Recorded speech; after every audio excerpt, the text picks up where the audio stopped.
सदासिन्नो सदासित्तदानीं नासिद्रजो no Vyoma परो यत् किमावरीवः कुह कस्य शर्मन्नम्बः किमासीद्गहनं गभीरं विश्वाचा आधी सत्य नव्हते असत्य ही नव्हते अंतराळ ही नव्हते आकाश ही नव्हते लपले काय होते कोणी काय दडवले होते त्यावेळी तर अटळ जल ही तरी कुठे होते.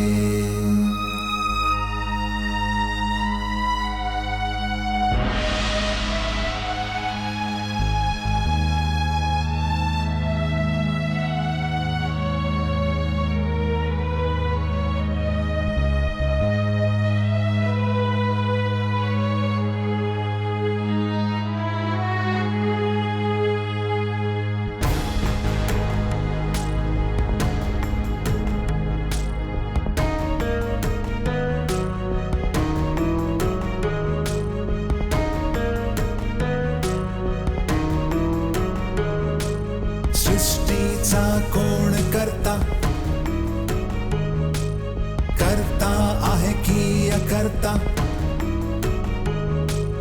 उंच आकाशी राहणारा नेहमी विश्व प्रमुख असणारा त्यालाच खरे माहित असते की माहित नसते कोण काय जाणे काय जाणे काय जाणे काय जाणे.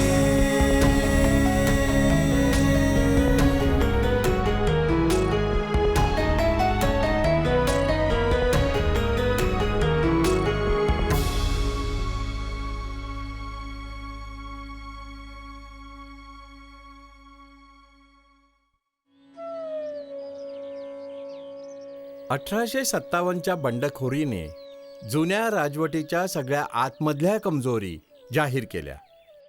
ज्या राजवटीच्या नावावर विद्रोही जीवावर खेळत फिरंग्यांना पूर्ण हिंदुस्थानातनं काढण्याचा अखेरचा प्रयत्न करत होते. सामंती सरदार शिवाय जहागीरदारांना सुद्धा पूर्ण देशाच्या मोठ्या हिश्श्यांमध्ये गरीब जनतेची सहानुभूती मिळाली होती. पण त्यांच्यामध्ये बिलकुल क्षमता नव्हती, ना कुठला उद्देश ना संघटना. पण इतिहासामध्ये त्यांनी स्वतःचं काम केलं होतं म्हणून पुढे आता त्यांच्यासाठी मुळीच जागा नाही राहिली. पण हे करण्यामध्ये कुठली राष्ट्रीय किंवा देशहिताची भावना बिलकुल नव्हती. बस इंग्रजांशी तिरस्कार फक्त. मग स्वतःच्या जागिरी हक्कांच्या हितांची मनीषा संघटनाची जागा नाही घेऊ शकली.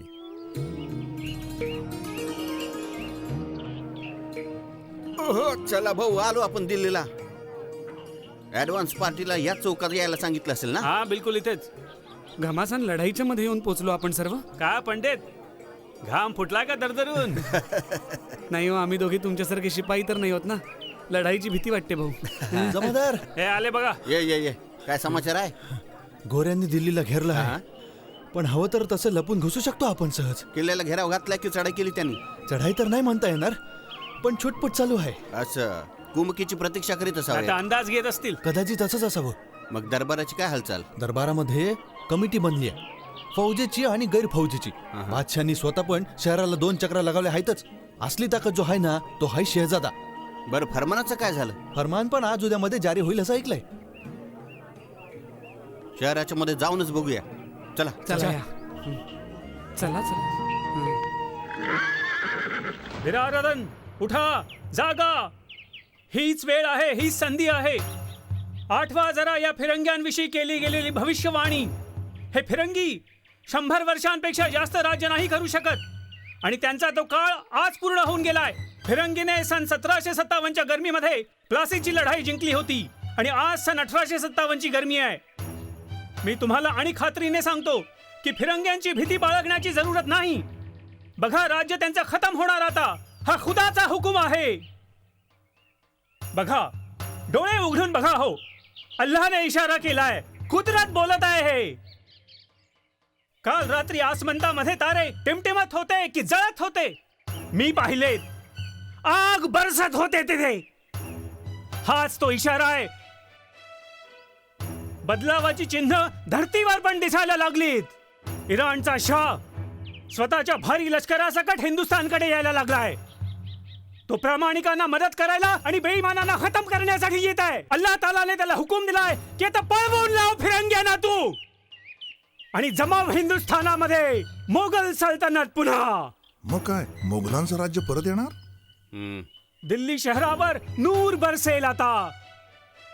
यासाठीच उठा हो, आपल्या विद्रोही दोस्तांचे हात मजबूत करा हो. त्यांच्या खांद्याला खांदा मिळवीत मैदाने जंग मध्ये लढा तुम्ही. मग दुश्मनचा सफाया टाका करून. वेळेचं बोलावणं ऐका हो बिरादरन. विद्रोही आले रे. ऐका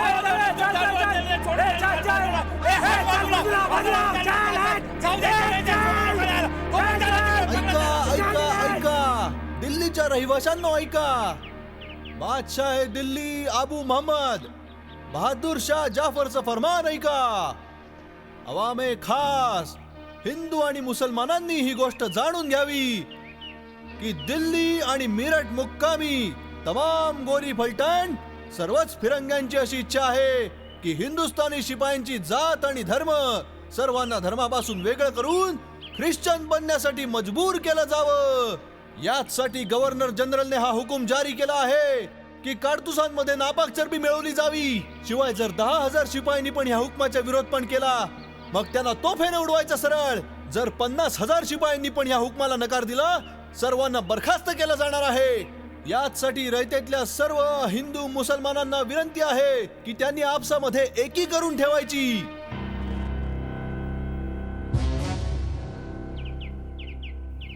ईदीच्या मौक्यावर मुसलमानांना विनंती आहे की त्यांनी गायीची कुर्बानी नाही द्यायची आणि त्यांनी गायीचं मांस पण न खावं. शिवाय इंग्रजांच्या विरुद्ध त्यांनी उभं व्हायचं. रयतेतल्या एक एक माणसाने सुद्धा उठायचं आणि इंग्रजांच्या विरुद्ध व्हायचं हो, आणि मोगल बादशाहची तरफदारी करायची. ऐका हो ऐका ऐका हो ऐका. बहादूर शाह जफर जिंदाबाद. बहादूर शाह जफर जिंदाबाद. आम्ही याचे मालक हा हिंदुस्तान आमचा. आम्ही याचे मालक हा हिंदुस्तान आमचा. पावन वतन समाज हा स्वर्गाहून परिप्रेमाचा. आम्हा स्वर्गाहून परिप्रेमाचा. हा हिंदुस्तान आमचा. हा हिंदुस्तान आमचा. हा हिंदुस्तान आमचा. हा हिंदुस्तान आमचा. आपण एकदम दिल्ली सोडून जात का आहोत आणि कुठे जात आहोत? दिल्लीच्या बाहेर कामे पंडित, आणि कुठे जातो माहित होईलच की तुम्हाला. पण तरी शेवटी कानपूरला जाणार, पण आधी अवधला पण जाणार. पण जरा इथे विश्राम करायचा का? चला या चला. या. तर काय अवध मध्ये विद्रोह सुरू पण झालाय? व्हायला तर पाहिजे. आधी पोहोचूया तिथे दिसेलच ना. पण अवध मध्ये तर फिरंग्यांचं राज्य आहे. अरे तेच तर कारण आहे ना आपण तिथे चाललो त्याचं पंडित. म्हणजे मी सांगतो तुम्हाला गाऊन. सन 56 मध्ये फिरंग्यांनी गिळले पुरे अवधचे राज्य. गिळले पुरे अवधचे राज्य. वाजिद अली गेले कलकत्ता. सुरू होई गोऱ्यांचे काज. सुरू होई गोऱ्यांचे गाज. फिरंग्यांच्या लांब बाता आणि वाद ऐका हुजूर. कथती शासन करतील ऐसा सुख पावेल प्रजा भरपूर. कथती शासन करतील ऐसा सुख पावेल प्रजा भरपूर. सुख पावेल प्रजा भरपूर. पहिले सुख हे दिले अवधच्या फौजांना निलंबित केले. फौजांना निलंबित केले. 7,000 वीर मर्दांना भुकेले मरण्या सोडून दिले. भुकेले मरण्या सोडून दिले.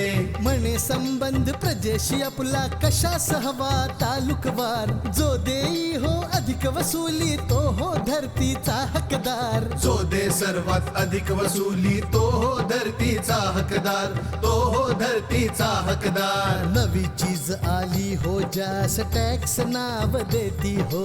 टॅक्स नाव देती हो. यास हो देता देता सर्वांची कंबर तुटून जाते हो. कंबर तुटून जाते हो. देश दरिद्री बनवून सोडू ऐसा केला मनामध्ये निश्चय. नग्न राही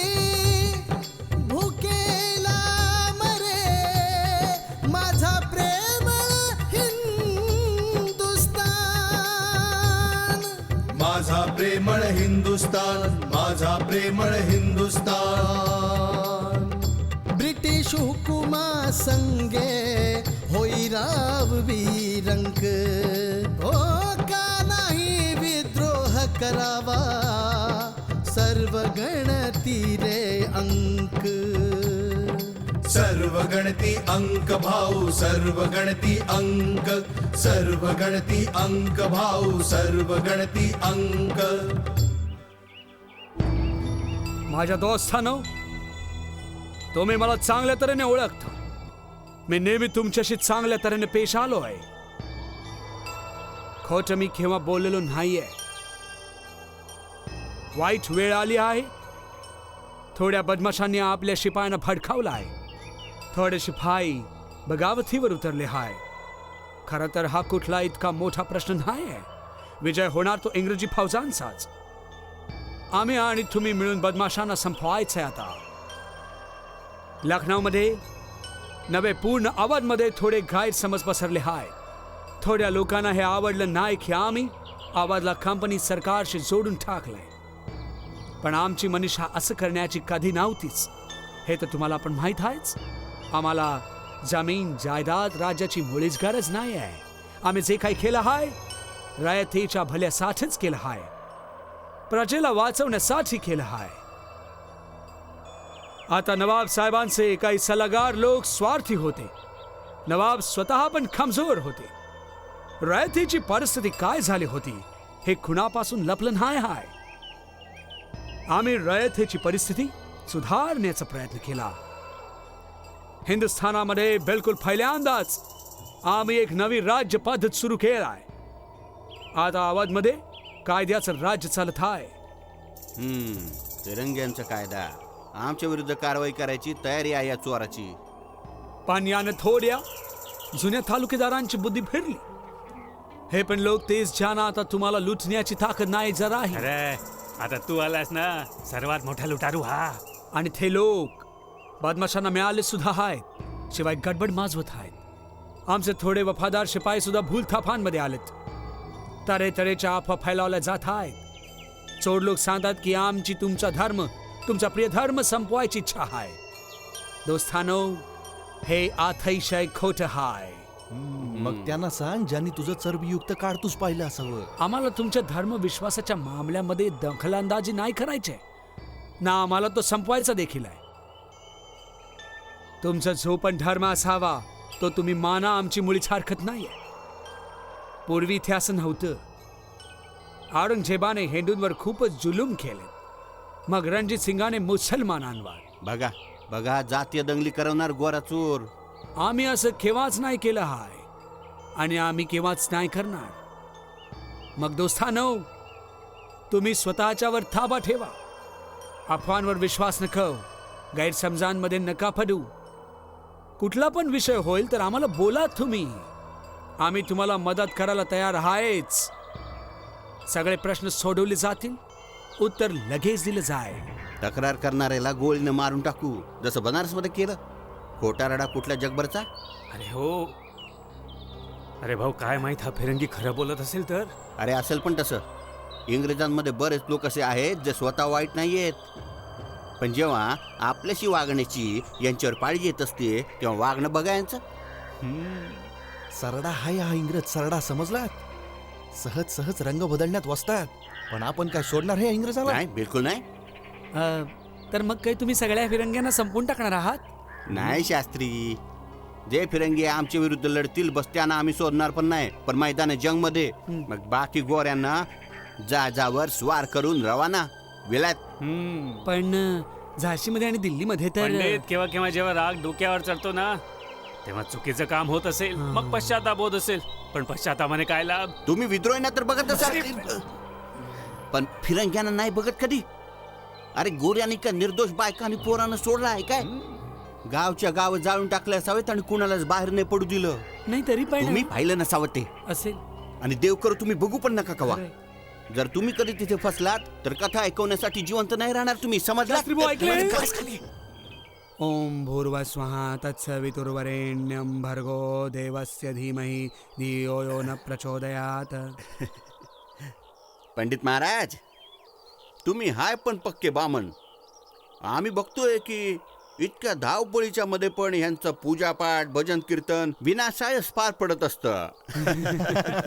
हाय पण कौतिक करण्यासारखं म्हणा. ब्राह्मणाने जर पूजापाठ टाळला तर जात काय कामाची? जात सर्वात उंच असते. नाही नाही नाही, जातीपेक्षा पण उंच आपली मायभूमी, धर्मापेक्षा पण उंच. आमची लढाई तर हायच आमच्या देशासाठी. हा हे सर्व आम्ही नाही जाणत, पण तुम्ही जाणलं पाहिजे महाराज, नाहीतर हा इंग्रज मोठा चालाक आहे. आपणा सर्वांना आपसामध्येच लढवेल. हा हिंदूला मुसलमानाशी, मोठी जातवाल्याला खालच्या जातवाल्याशी. म्हणून यावेळी मग एक व्हायला पाहिजे, जबरदस्त. मग बघता येईल कसं काय होईल. राम राम. हा राम राम, याओ. हा हा आता येणं झालं तरी कुठून? हा महूत ना बंड केलं थोडं म्हणून आलो इथे. वा, मऊ मध्ये पण झालं का? खूपच छान. जा पुढे जवान. काय खबर काय पण तिथली? हे जर- तिथे पण तीच खबर आहे की दुसरीकडे आहे? ये पहिली ठिणगी इंदोर मध्ये पडली. हा. तिथले राजेसाहेब प्रथम नाखुश होते, पण रेजिमेंट बंडखोर बनला. मग हा इंग्रज रेजिडेंट डोक्यावर पाय घेऊन पळाला. वा जेव्हा खबर महूला पोहोचली तेव्हा आम्ही पण विद्रोह केला. वा, आणि मग आम्ही इथे पोहोचलो. खूप लोक दिल्लीला जाऊन पोहोचलेत.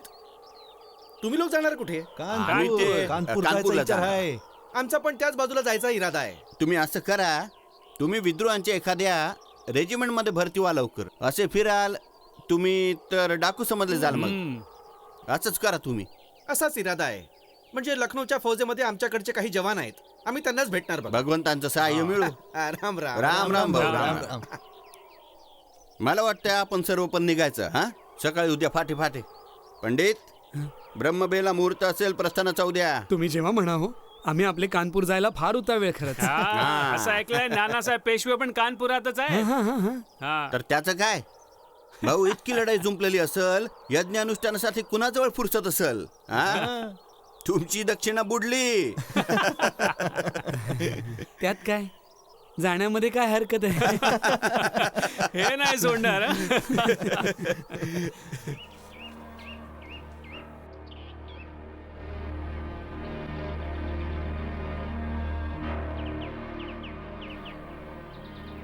काल रात्रीच्या घटनेबाबतीत कायद्याप्रमाणे तपास केला गेला आहे. परिणाम ऐकवला जात आहे. खरं असं समजलं गेलंय की काल रात्री कानपूर शहरामध्ये दुसऱ्या घोडेस्वार पेट्रोलवर लेफ्टनंट कॉक्स साहेबांनी गोळी चालवली होती. स्वतः कॉक्स साहेबांनी हे कबूल पण केलंय. त्यांचा असा पण बयान आहे की मी त्यावेळेस नशेमध्ये फार चूर होतो आणि यासाठी चुकून गोळी चालली. लेफ्टनंट कॉक्स साहेबांचा हा खुलासा तपास कमिटीला अगदी योग्य वाटलाय. त्यासाठीच कॉक्स साहेबांना मुक्त केलं जात आहे. जेव्हा आमची रायफल चुकून चालेल तेव्हा कळेल तुला हत्यारा.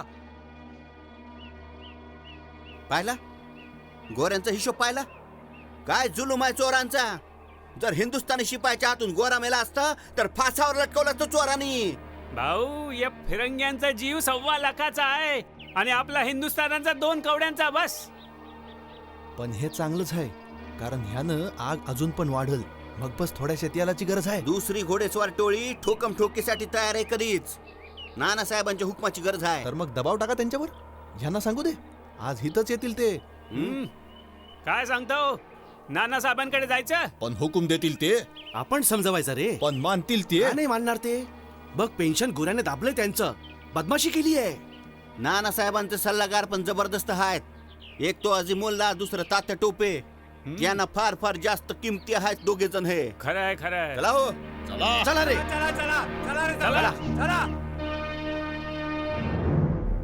श्रीमंत, तुम्ही कंपनीचे लाडके दोस्त आहात. तुम्ही नेहमीच आम्हाला मदत केली आहे. पूर्वी पण तुमच्या फौजेने टिपू सुलतानच्या विरुद्ध जंगी मदत केली आहे. या तमाम गोष्टींची नोंद आम्ही त्या विनंती अर्जामध्ये केली होती, जो मी लंडनला नेला होता. पण अर्ज तुमच्या हुक्मरानांनी नाकबूल केला होता. जनाब अजीमुल्ला खान साहेब, मी जाणतो कसा गैरसमज झाला. यावेळी जर तुम्ही आम्हाला या संकटात न वाचवाल तर मी पुन्हा तुम्हाला तक्रार करायला बिलकुल जागा नाही देणार. हे माझं वचन आहे. आमच्याजवळ एक पण पुरावा नाहीये ज्याच्या आधारावर इंग्रजांना वचन पाळणारे मानलं जाऊ शकेल.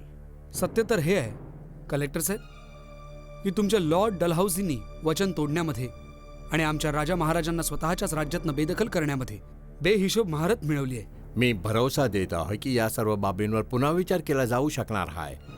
बस हे आमचं संकट संपू दे त्याच्या मागोमाग. तुम्ही हा कुठल्या आधारावर भरोसा देत आहात? मिस्टर विल्सन, तुम्ही तर कानपूरचे फक्तच एक कलेक्टर आहात. मी तुमच्या अजीज दोस्त जनरल ह्यू व्हीलरची खास विनंती आणली की यावेळी तुम्ही आम्हाला मदत करा. जनरल व्हीलर तुमचे मदतगार राहिले आहेत.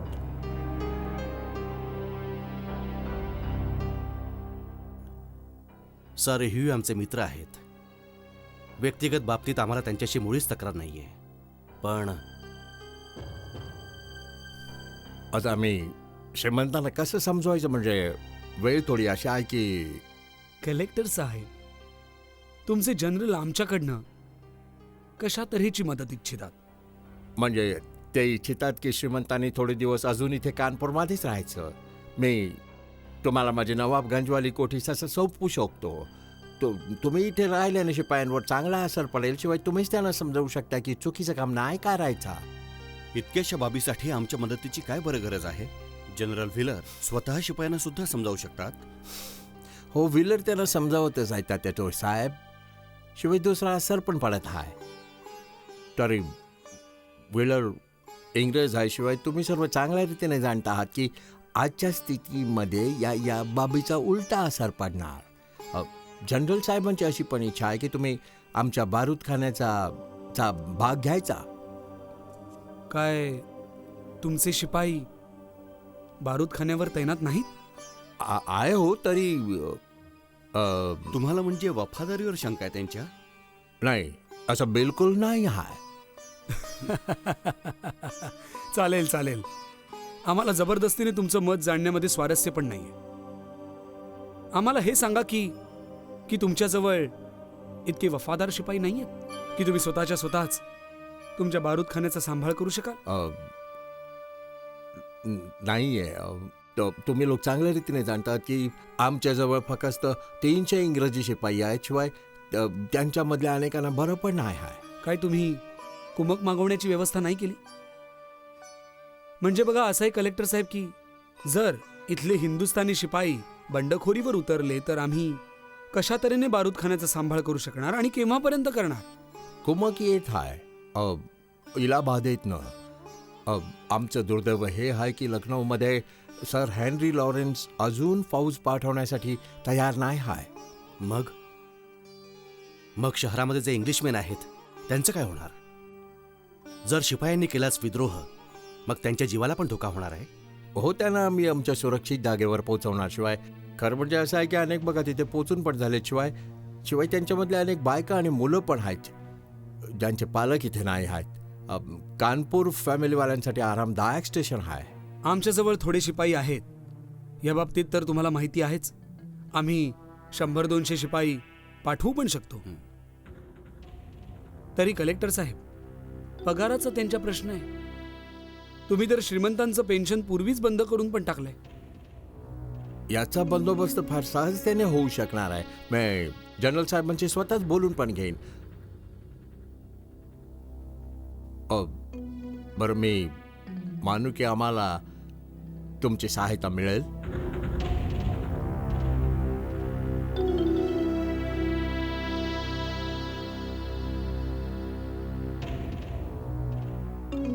तुम्हाला आमची सहायता मिळेल.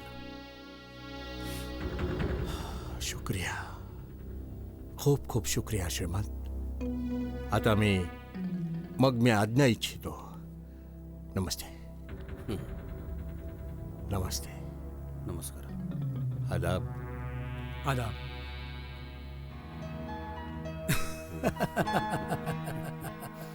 गुस्ताखी माफ श्रीमंत. इंग्रज स्वतःच्या हातांनी स्वतःचा बारूदखाना हुजुरांना भेट म्हणून देत आहेत. तोच त्यांचा खजिना पण आहे. शिपायांना या बाबतीत मेहनताना पण देत आहे की दोन्हीवर कब्जा करायचा त्यांनी. या अल्लाह, किती महामूर्ख आहे इंग्रज. इंग्रजांना महामूर्ख बनवणं इतकं सहज नाही आहे अझीमुल्ला. सहज तर मुळीच मिळत नाही काही श्रीमंत, आणि अशी सुसंधी हातात नाही येणार. मला दिसतं श्रीमंतांनी शांत नाही बसायचं आता. श्रीमंत, हाच मोका आहे इंग्रजांना उखडून फेकायचा. हाच मोका आहे आपलं राज्य पुन्हा स्थापन करण्याचा. पेशवा होण्याच्या नात्याने तो तुमचा फर्ज पण आहे. आणि आमच्या वचनांचं पालन करणं पण आमचं कर्तव्य आहे अझीमुल्ला. एका विश्वासघातकाला पण दिलेलं वचन नाही श्रीमंत, नीती नाही म्हणत की अशा लोकांना पण दिलेल्या वचनाचं पालन करायचं असतं. आपली फौज तयार आहे, फौजेचा हर शिपाई तयार आहे. अहो, तुमच्या नेतृत्वाची प्रतीक्षा करतात ते. पूर्ण हिंदुस्थानचं लक्ष तुमच्याकडे आहे. तुम्हाला या देशात सुद्धा, देशवासियांना सुद्धा इंग्रजी जुलमापासून स्वातंत्र्य द्यायचं आहे. हे तुमचं कर्तव्यच नाही, जबाबदारी पण आहे. हुजूर, आपल्याला केव्हापासून या घडीची प्रतीक्षा आहे? आता मग अडखळायचं का? काय मग ती घडी येऊन पोचलीये? अझीम, तात्यासाहेब. जी हुजूर. एकदम दरवाजात उभी आहे. ठीक आहे. श्रींची इच्छा. तात्यासाहेब, शिपायांची मोर्चे बांधणी करावी, बारूदखाना काबीज करावा.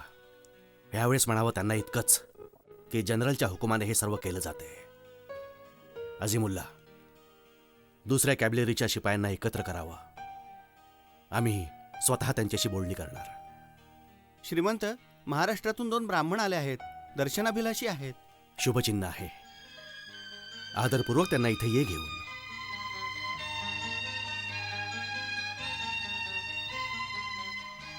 आयुष्यमान भव. भव. श्रीमंत, आम्ही कोकणातले निर्धन ब्राह्मण. आम्ही धर्मात्मा आणि उदार सत्पुरुषांच्या शोधामध्ये इतक्या दूर निघून आलो आहोत की भजन पूजन, पूजा, अनुष्ठान करावे, यजमानांचा आशीर्वाद द्यावे. जेव्हापासून श्रीमंत ब्रह्मावर्तमध्ये वसले आहेत तिथे महाराष्ट्रामध्ये तर हाहाकार माजला आहे. ब्राह्मण आणि भिक्षुकांचा कोणी पोषण करताच राहिला नाही. तुम्ही दोघं मोठ्या शुभघडीवर आला आहात. तुम्ही दोघे ब्रह्मावर्ताला दर्शन द्यावे. तिथे आमचा एक महाल आहे, तिथे जाऊन निवास करावा. का होता त्या? आम्हाला खूपच शीघ्र एका अनुष्ठानाचा प्रारंभ करायचा आहे. तुम्ही दोघे भजन कीर्तन करा, आम्हाला आशीर्वाद द्या. सौमंगल्यम चास्तु, ऐश्वर्यमस्तु. दीर्घमायुः श्रेया शांती पुष्टी सृष्टीश्चास्तु. 57च्या 5 जूनला हो कानपूर परिजळ तुटला. कानपूर परिजळ तुटला. ब्रिटिशांचा व्यवहार पाहुनी फौजांचे मन जळ तुटले. फौजांचे मन जळ तुटले. होता खडा जंगी गोरा पळाला, बाकी दिल्ली फौज चाले. साथी मग होते नाना साहेब, थांबवले सर्व हो एकत्र. तात्या टोपे परी हजर ते हो सर्व बाजूंनी विचार होई. नानांनी मग शिपायांना आपल्या मनातली बोली कथली. नानांनी मग शिपायांना आपल्या मनातली बोली कथली. मनातली बोली कथली. मनातली बोली कथली. माझ्या मित्रांनो, आपण विद्रोह सुरू केला आहे. हे फक्तच एक बंड नाहीये, तर एक लढाई आहे जी आपण अखेरच्या श्वासापर्यंत लढणार. ही लढाई तेव्हा संपून जाईल जेव्हा आपण फिरंग्यास आपल्या धरतीतनं सरळ बाहेर काढणार. जोपर्यंत आपण आपलं लक्ष्य पूर्ण नाही करणार, आपण ना तह करायचा ना शांतही राहणार.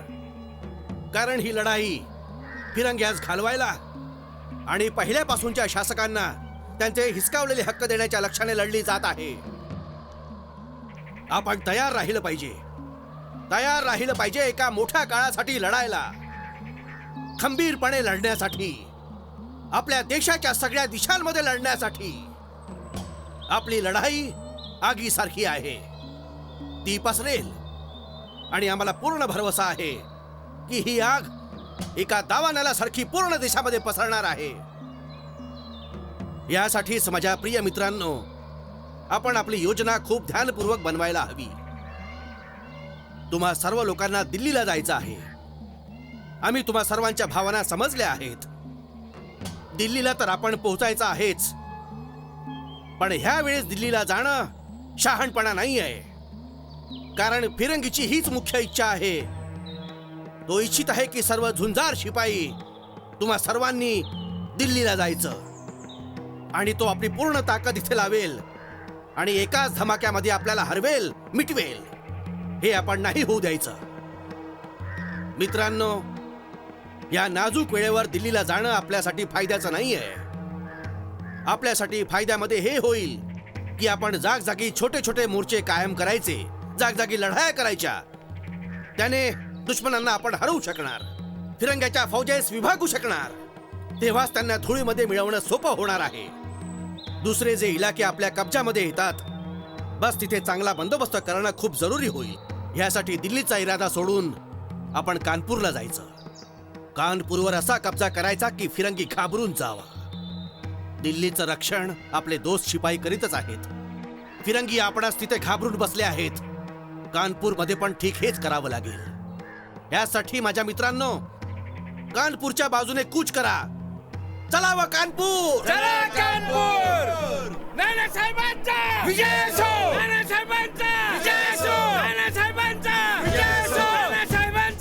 पुढच्या दिनी परत शिपाई ते ब्रिटिश छावणी सहो घेरती. ब्रिटिश छावणी सहो घेती. तोफा चालवून बंदुका झाडल्या परी हटवला ना वेढा.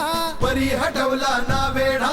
याच वेळी नानांनी आपली राजव्यवस्था कायम केली. राजव्यवस्था कायम केली. कशी लढाई करे फिरंगी त्याच्या बाबत सल्ला करी. त्याच्या बाबत सल्ला करी.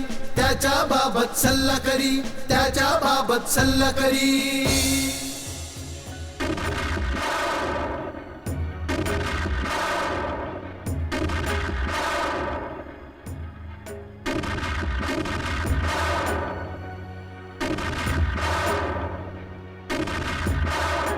इंग्रजांना फक्त घेरड्याने काम नाही चालणार.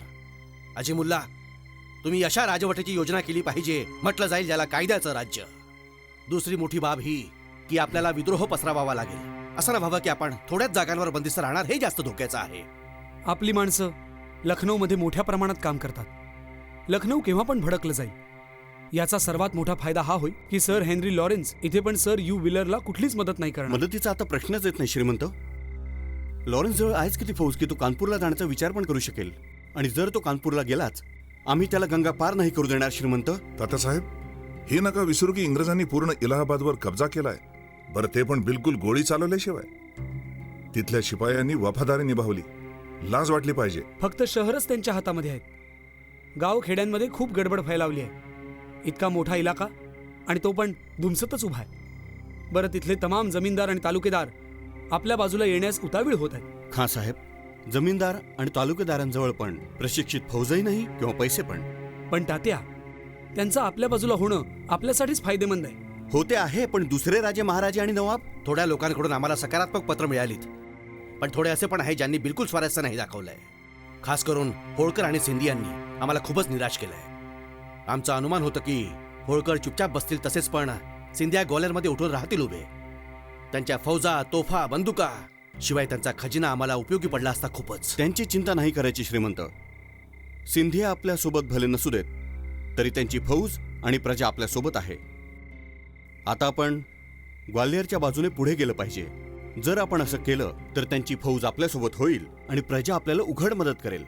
त्यांचे दरबारी लोक आणि सल्लागारांचं पण समर्थन प्राप्त आहे आपल्याला. मग तर आपण बिलकुल समय नष्ट नाही केला पाहिजे. रावसाहेब, आपण घाई नाही केली पाहिजे. प्रथम आपण आपली फौज अजून वाढवली पाहिजे. कानपूर आपल्या हातनं गेलं नाही पाहिजे. झाशीमध्ये विद्रोहाला तोंड फुटलाय. खबर मिळाली की तिथल्या राणी लक्ष्मीबाई साहेबांनी घोषणा केली, आम्ही स्वतंत्र आहोत. त्यांच्या बाबतीत मला बिलकुल शंका नव्हती. आम्ही त्यांना बालपणापासून जाणलंय. अहो, ते पाणीच थोडं वेगळं आहे. कानपूरच्या इंग्रजांचं काय करायचं श्रीमंत? आपण कुठवर घेराव जारी ठेवायचं? जोपर्यंत गोरे समर्पण नाही करत. अखेर प्रश्न तोफेचे थोडे गोळे आणि बंदुकाचाच आहे ना. गोरे पण थकलेत, शिवाय आपल्याला पण घाई नाहीये. पण त्यांचं होणार काय? जर समजा समर्पण केलं तर त्यांना सोडून द्यायचं, दुसरं काय? म्हणजे आपण इंग्रजांना कानपूर सोडून इथून जायला द्यायचं? दुसरा रस्ता नाहीये रावसाहेब. इतक्या मोठ्या संख्येत इंग्रजांना अटक करून आपण ठेवणार कुठे? आम्ही त्यांना जीवानिशी तर मारू शकत नाही. श्रीमंत, फिरंग्यांच्या किल्ल्यांमध्ये पांढरा झेंडा फडकत आहे. त्यांचा प्रतिनिधी म्हणतोय की जनरल विलर साहेब तुमची अटी मान्य करून तहाची बोलणी करू इच्छितात. चांगलं आहे. तर याजी मुल्ला, त्यांच्या साहसाला दाद द्यावीच लागेल. पूर्ण 3 सप्ताह ते आपल्याशी लढत राहिले. पण ऐका, त्यांच्याशी बोलणी करायचा भार मी तुम्हाला सोपवतो. ज्वाला प्रसादला न्याय जाताना सोबत इंग्रजांना म्हणावं की त्यांच्यामध्ये जे म्हणून दलावजीच्या नीतीशी संबंध नाही ठेवत, सर्व स्वतंत्र आहेत. ते कैदी नाही आहेत, पण मात्र हत्यारं आणि दौलत आमच्याकडे द्यायची. आपण त्यांच्यासाठी थोड्या नावांचा प्रबंध करायचा, जेणेकरून गंगा स्नान करून इलाहाबादला जाऊ शकतात ते. तुमचं अगदी बरोबर आहे श्रीमंत. आता हॅव्लॉकला इथे यायला कारण पण नाही मिळणार. अखेरीस यांनाच सोडवायला तो इथे आला होता. हे सत्य नाही श्रीमंत. तो इथे जरूर येईल, चढाई करेल आणि कानपूर काबीज करायला बघेल.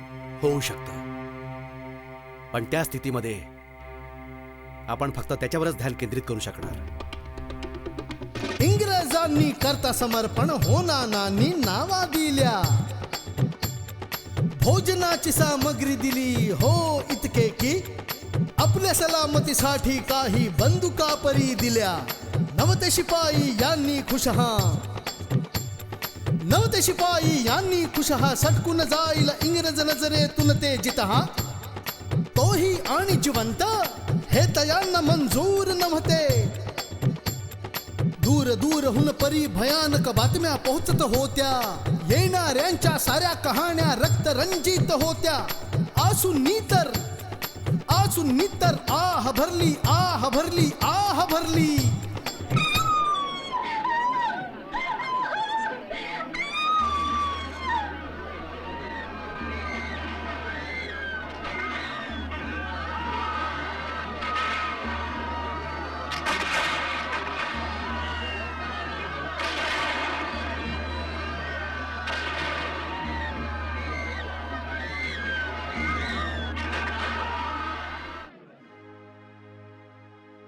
इलाहाबादहून निघता हो हॅवलॉक आणि नीलने केली कमाल. इलाहाबादहून निघता हो हॅवलॉक आणि नीलने केली कमाल. जुल्म केले मनमानी जे कधी कुणी न केले या समान. जुल्म केले मनमानी जे कधी कुणी न केले या समान. गावोगावी आग लावणी असे भीषण कांड केले. गावोगावी आग लावणी असे भीषण कांड केले. बेगुन्हा स्त्रिया मुलांना हो संपविले निर्घृणतेने. बेगुन्हा स्त्रिया मुलांना हो संपविले निर्घृणतेने.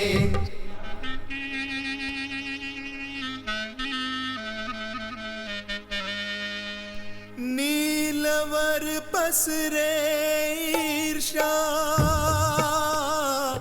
नीलवर पसरे ईर्ष्या ते भयान दृश्य. हात जो येईल त्यास चढविले फाशी. वृक्षावरी पान नाही फक्त झुले ते शव. हवा पण ती भयानक घेऊन पावे श्वास. घेऊन पावे श्वास. घेऊन पावे श्वास. शिव शिव शिव शिव शिव. काय त्या माणसास म्हणायचं जो असं करू शकतो? पंडित इंग्रज म्हणावं लागेल. स्वतःच्या ताकदीची नशा करीत असावा. गाववाल्यानं तो सजा देत गेला. नीच पापी. पाहिलं तिथे पहा, खड्ड्यामध्ये मुलांची प्रेते पण पडलीत. सूर्य भोसकलेत त्यांना. अरे नाही, बॉयनेट घुसून मारला असावं पशुने पोरांना पण. मामुली बिचारे गावकरी आहेत सगळे. खरंय. विद्रोही शिपाई नाहीत रे हे. काय तुम्ही जाणता आहात हे केलं कुणी असावं? इंग्रजांचा एक अफसर हा इथे नीलच्या नावाने प्रसिद्ध आहे. त्याच्यात मर्दानपणाचा पुरावा आहे हा. वाईट पद्धतीने मारलं, जिवंत जाळून मारलं. तो तर इतका जुलमी आहे ना पंडित की हिंदुस्थानी दिसला की मारलंच त्याने त्याला, मग प्रेत झाडावर लटकवणार. बदला घ्यायची हीच रीत असावी त्याची. घमंडीने स्फुरण पावले असतील ना त्याचे भाऊ. विश्वास नाही बसत. आता दुसरे कुठले प्रमाण पाहिजे? आता आपल्या डोळ्यांना दिसतंय ना. बरं, पण आता अजून एक होईल. हा फिरंगी सर्व जागी हे सांगत फिरल की हिंदुस्थानी लोकांनी राग आल्यामुळे आमच्या लोकांना मारून टाकलं असावं. मग त्यांना कोणी बोलू शकणार नाही किंवा वाद घालू शकणार नाही. समद्यांचीच तोंड बंद केली त्यानं. चला रे बंधू, आपल्याला अजून बरंच चालायचं आहे. लवकर आता झाशीला पोचायचंय. चला चला चला.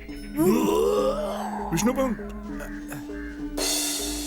जेव्हा बदल्याची आग भडकते तेव्हा विवेक जळत राही. तेव्हा विवेक जळत राही. हो ज्यांसी दिले आश्वासन तो सर्वात पहिला मरतो. तो सर्वात पहिला मरतो. नानांचा हा हुकूम स्त्रिया मुलांवर होणार नाही. पण जेव्हा तो चढत येईल तर त्याची जरा न याद राही. त्याची जरा न याद राही. त्याची जरा न याद राही. याची जरा न याद राही. कानपूरचा सामना महाबिकट विकराळ इन्कलाबने हार होई. आता पुढे अहवाल, आता पुढे अहवाल, आता पुढे अहवाल.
विष्णुपंत,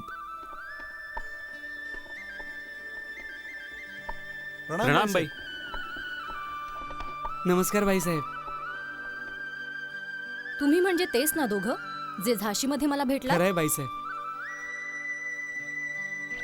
काय तुम्ही पण झाशी सोडून चाललात? पण हा प्रश्न मी का विचारते? मी स्वतःच चालले झाशी सोडून.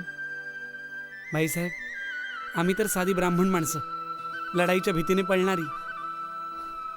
मुंदडा, आम्ही ऐकलंय की झाशीवर इंग्रजांनी कब्जा केलाय. आम्हाला तुमची खूप चिंता होत होती. झाशीवर कब्जा नाही केलाय, एका किल्ल्यावर कब्जा केलाय. मी इंग्रजांच्या विरुद्ध ह्यासाठी लढले कारण माझं माझ्या झाशीवर प्रेम आहे. दुसरं, गोऱ्यांनी माझ्याकडून बलपूर्वक झाशी घेण्याचा प्रयत्न केला. आता मात्र प्रश्न फक्त झाशीचाच नाही राहिलाय, मातृभूमीचा झालाय. आता आपण तेव्हाच दम घ्यायचा जेव्हा ह्या इंग्रजांना पूर्णतः या देशातनं नेहमीसाठी हाकललं बाहेर की. चल मुंदडा, खूप झाला आराम. तुम्ही प्रस्थान करणार या चला जखमी अवस्थेमध्ये? चला चला. आम्ही पुढे कालपीला आता. तिथे नानासाहेब, रावसाहेब आणि तात्या टोपेंनी डेरा घातला आहे. त्यांच्यातच सामील होऊन लढणार आता. आशीर्वाद द्या की आम्हाला पूर्ण विजय मिळो. विजयी भव. चला हो दामोदरराव.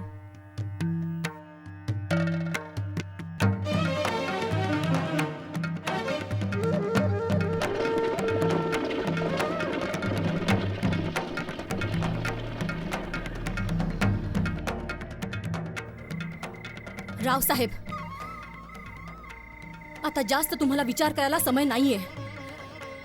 बस पटकन निर्णय घ्या तुम्ही.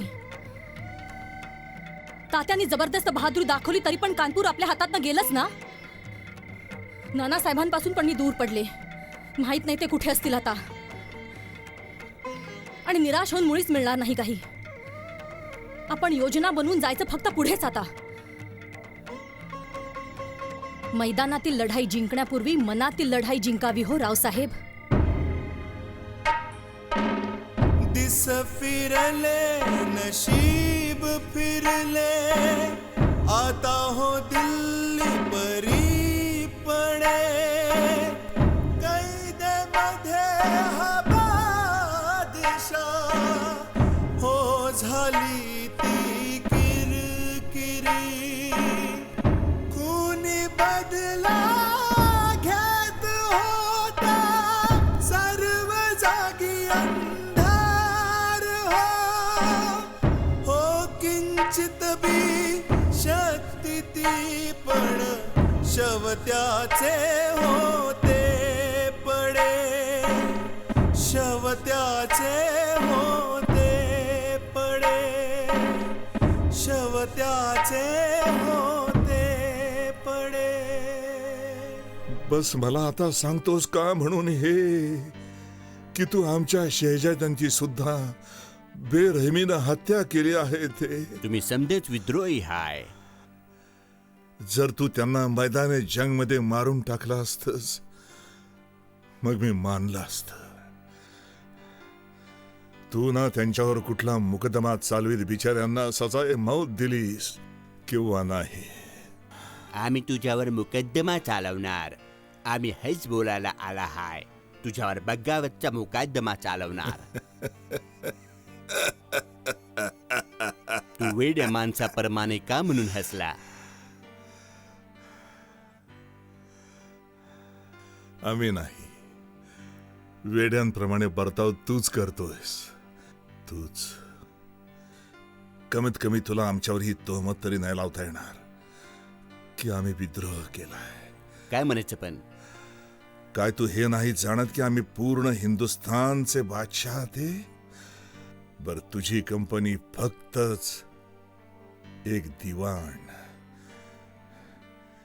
एका बादशाहावर त्याची सल्तनत शिवाय हुकुमतीच्या विरुद्ध पण बगावतीचा मुकादमा नाही चालवला जाऊ शकत. नाही चालवला जाऊ शकत.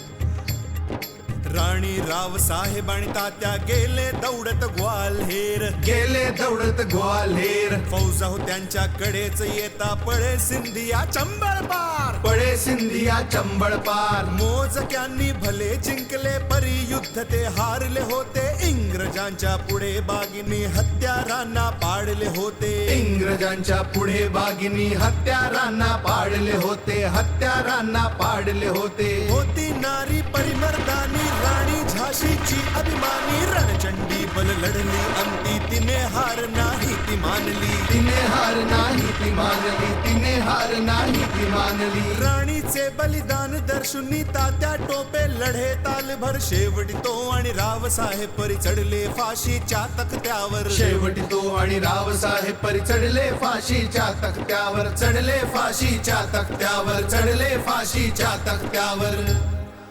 सप्टेंबर 1857 मध्ये दिल्लीची किल्लाबंदी आणि पतनाने विद्रोहाचा फासाच पलटून टाकला.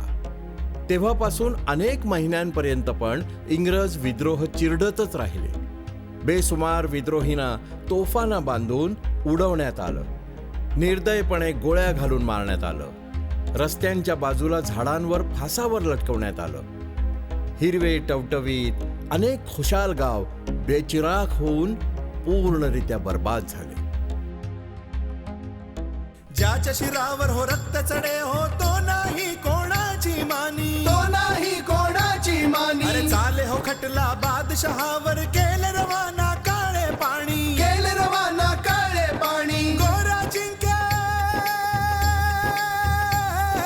गोरा जिंके मग त्वरित ही वसे कंपनीची सरकार. वसे कंपनीची सरकार. राणी व्हिक्टोरियाच्या हाती हो आला देशाचा सर्वाधिकार. राणी व्हिक्टोरियाच्या हाती हो आला देशाचा सर्वाधिकार. आला देशाचा सर्वाधिकार. आला देशाचा सर्वाधिकार. ग्रेट ब्रिटन आणि आयर्लंडची संयुक्त राष्ट्र, युरोप, एशिया, आफ्रिका, अमेरिका आणि ऑस्ट्रेलियाच्या वसाहती आणि संघराज्यांच्या महाराणी व्हिक्टोरियाने फैसला केला आहे की त्या हिंदुस्थानच्या त्या तमाम भागांच्या एक शासनाचा कारभार आता स्वतः करतील ज्या भागांवर आतापर्यंत जनाब ईस्ट इंडिया कंपनीची राजवट चालत होती. या फरमानाच्या द्वारे महाराणी व्हिक्टोरिया जनाब चार्ल्स जॉन वायकांट ऑफ कॅनिंगना त्यांचे पहिले व्हाईसरॉय आणि गव्हर्नर जनरल नियुक्त करीत आहेत, जेणेकरून त्यांनी महाराणींच्या नावावर आणि त्यांच्यातर्फे शासन प्रबंध करावा. हिंदुस्थानातील देशी राजांसाठी घोषणा केली जात आहे की जनाब ईस्ट इंडिया कंपनीने त्यांच्याशी जे तह केले आहेत त्यांचं पूर्णतः पालन केलं जाईल आणि आशा केली जात आहे की देशी राजा पण त्यांच्यातर्फे त्यांचं पालन करतील. घोषणा केली जात आहे की सरकार धार्मिक विश्वासाच्या आधारावर कुणाच्याच प्रती पक्षपात नाही करणार किंवा त्रासही नाही देणार.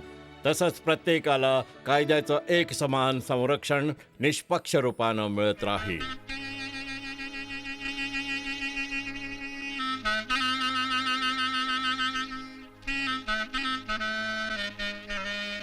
त्या त्यांनी केलेल्या विरोधाचे हो बीज ते रुजले गेले, बीज ते रुजले गेले. युद्ध स्वतंत्रतेचे थांबेना, युद्ध स्वतंत्रतेचे थांबेना. रूप आता त्याचे नव्हे ते, रूप आता त्याचे नव्हे ते, रूप आता त्याचे नव्हे ते.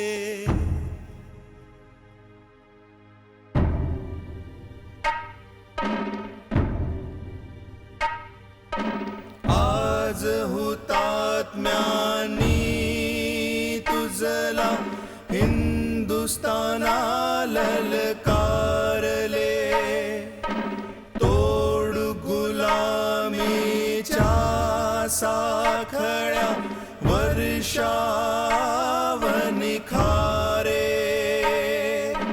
हिंदू मुसलमान शीख आम्ही भाऊ भाऊ प्रेमाचे, भाऊ भाऊ प्रेमाचे.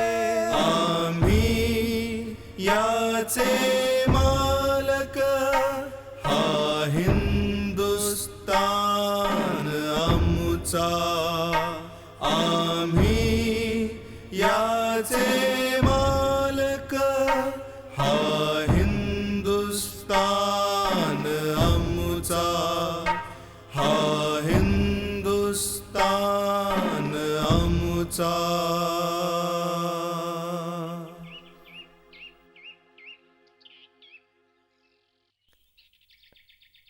1857च्या विद्रोहाने भारतावरचं ईस्ट इंडिया कंपनीचं शासन पण संपवून टाकलं.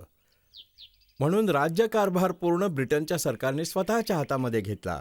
शिवाय इंग्रज गव्हर्नर जनरलचं पुढे व्हाईसरॉयमध्ये रूपांतर होऊन गेलं. 20 वर्षांनी मग 1877मध्ये इंग्लिशस्थानच्या राणीने हिंद केसरीचा किताब अखत्यारीत घेतला.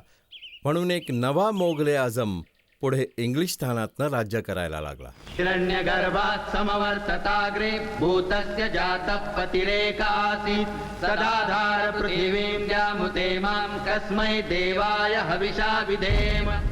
हिरण्यगर्भ जगा आधी जो होता विद्यमान, तारेनी जीव सृष्टीचा तो स्वामी हो महान. धरती आणि अस्मान ज्याने केले हो धारण, करू अशा कोणत्या उपास दैवाचे आवाहन.